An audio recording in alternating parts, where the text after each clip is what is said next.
มะอัปปมาธรรมะ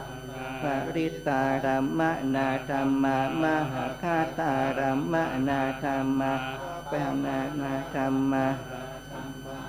นาธรรมะมัชฌิมาธรรมะปณิตาธรรมะมิจฉานิยตาธรรมะสัมมาตินิยตาธรรมะอนิยตาธรรมะมัคคารัมมะนาธรรมะมัคคาเหตุกะธรรมะมัคคารัมโนธรรมะอุปันนาธรรมะอนุปันนาธรรมะอุปาทิโนธรรมะอติตาธรรมะอนาคาตาธรรมะปัจจุบันธรรมะอติตารัมมะนาธรรมะอนาคาตารัมมะนาธรรมะปัจจุบันธรรมะปัจนิยตาธรรมะนิยตาธรรมะนิยตาธรรมะธรรมะอาจัตตาธรรมะนิธาธรรมะจัตตาธรรมนิธาธรรมะอาจัตตาธรรมะนาธรรมะ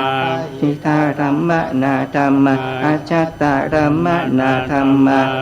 สานิทัสสนะสัพปติฆาธรรมะอานิทัสสนะสัมปติฆาธรรมะอานิทัสสนะปฏิฆาธรรมะเหตุปัจจโยอารัมมณปัจจโยอธิปติปัจจโยอนันตารปัจจโยสามานันตารปัจจโยสหชาตปัจจโยอัญญมัญญปัจจโยนิสัยปัจจโยอุปาณิสัยปัจจโยปุเรชาตปัจจโยปัจจาปัจจโยอาเสวนาปัจจโยกัมมปัจจโยวิปากปัจจโยอาหารปัจจโยอินทรียปัจจโยชนะปัจจโยมัคคปัจจโยสัมปายุตตปัจจโยวิปายุตตปัจจโยอธิปัจจโยนัตถิวิคตาปัจจโยอวิคตาปัจจโยสาธุสาธุสาธุลำดับต่อไปของการบำเพ็ญกุศลจะได้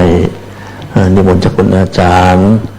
กราบนิมนต์หรือว่าเรียนเชิญท่านเจ้าภาพเจ้าศรัทธาสาธุชนที่จะเป็นตัวแทนทอดผ้าบางสกุลด้านหน้าพระสงฆ์ทั้ง13รูปครับ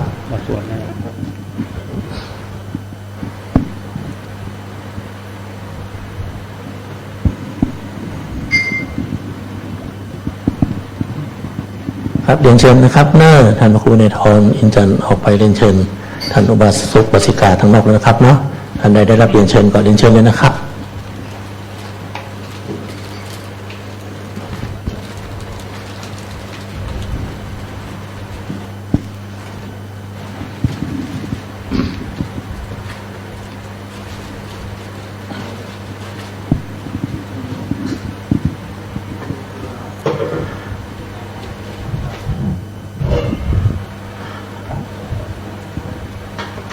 ถวายผ้าบางสกุลเป็นที่เรียบร้อยเรียนเชิญครับนั่งเก้าอี้ที่รับรองเดิมนะครับ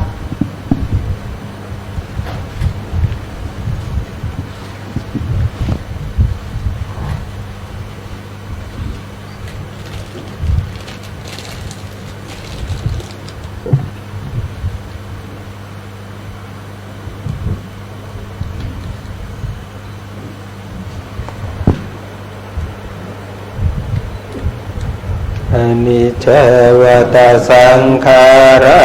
งปะดวยธรรมิโนอุปาจิตวานิรุชันติเทสังอุปสมโมสุโขอนิจจวัตสังขารังทวยธรรมิโนอุปาจิตวานิรุชันติ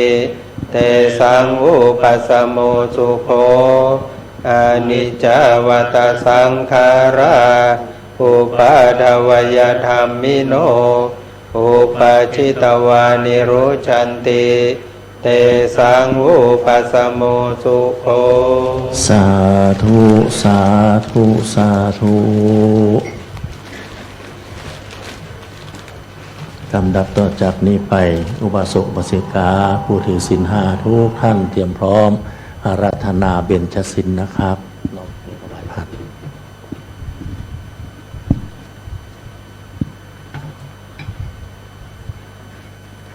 มะยังพันเตวิสุงรักขณทายะติสระ